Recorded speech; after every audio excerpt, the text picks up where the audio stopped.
The school reunion invitation lay unopened on Ethan Cole's kitchen table for 3 days. He stared at it every morning while making breakfast for his daughter, Leela.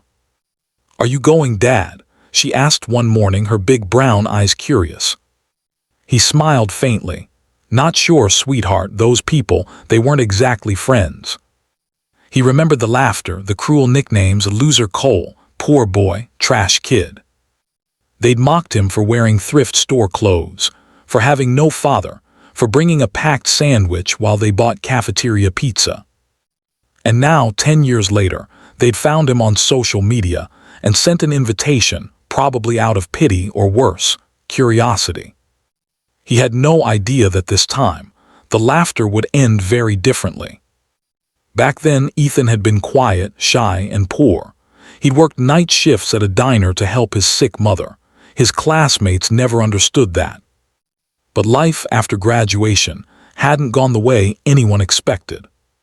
He'd become a single dad at 24 when his wife left him for someone more successful. Ethan raised Leela alone, driving an old pickup, doing every job he could, repairing cars, cleaning garages, even delivering groceries. Yet somewhere in the struggle, he found his purpose. He started a small garage, Cole Motors. Then, during one freezing winter, a viral video of him repairing a stranded doctor's car for free changed everything. The doctor, a venture capitalist, offered him funding.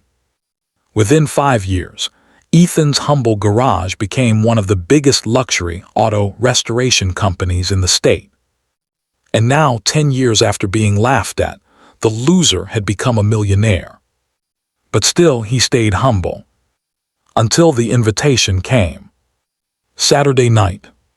The reunion was at a luxury hotel downtown.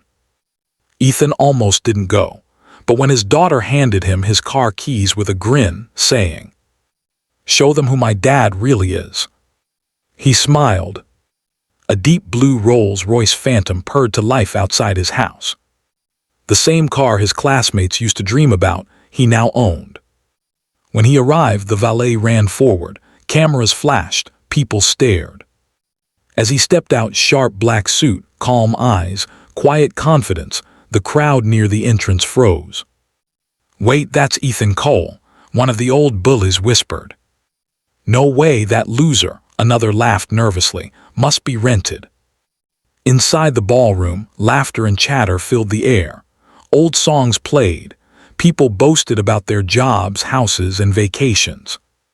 Then the doors opened again, and the room went silent. Ethan walked in. The man who used to hide behind broken glasses now stood tall, composed, graceful, radiating quiet power. The same boys who once threw his lunch away now adjusted their ties nervously. "Ethan, wow," said Jason, their old class leader, the worst of the bullies. "Didn't think you'd show up." Ethan smiled politely. "Neither did I." Jason smirked. "You still doing that car thing?" Ethan nodded. "Yeah, still doing that car thing. Guess it worked out."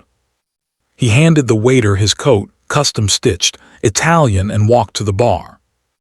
Behind him, whispers started. "Is that a Rolls outside?" "Someone said he owns it." "No, he brought it. His name on the plate." The shock spread fast. Later that night, the host called everyone to gather for speeches. Jason, already a bit drunk, raised his glass. "To old times," he laughed.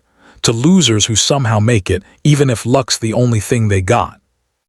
A few chuckled, others fell silent. Ethan just smiled, walked up calmly, and took the microphone. He spoke softly. "You know, 10 years ago, I was the joke of this class. People laughed because I didn't have money, clothes, or confidence." He looked around. Some lowered their eyes. "But life taught me something. The people who laugh at you don't define you. The people who believe in you, they do." He paused, his voice steady. "I built my company from a single broken wrench and a dream. And I raised a daughter who's stronger than any insult I ever heard." The room went quiet. Jason's smirk faded. His fancy watch looked dull now compared to Ethan's peace. Ethan smiled gently. So to old times, and to the new ones where kindness lasts longer than money ever will. He handed the mic back, turned and walked toward the door. Outside, the valet opened the Rolls Royce door for him. The car's silver spirit of ecstasy gleamed under the lights. Inside, his daughter waited. She had insisted on coming along but stayed in the car. "How was it, Dad?" she asked. He smiled softly. "It's over." As the car rolled away, the classmates watched from the glass doors, silent, ashamed, and stunned. The same boy they mocked had arrived in a Rolls Royce, and left with the one thing they never had: dignity.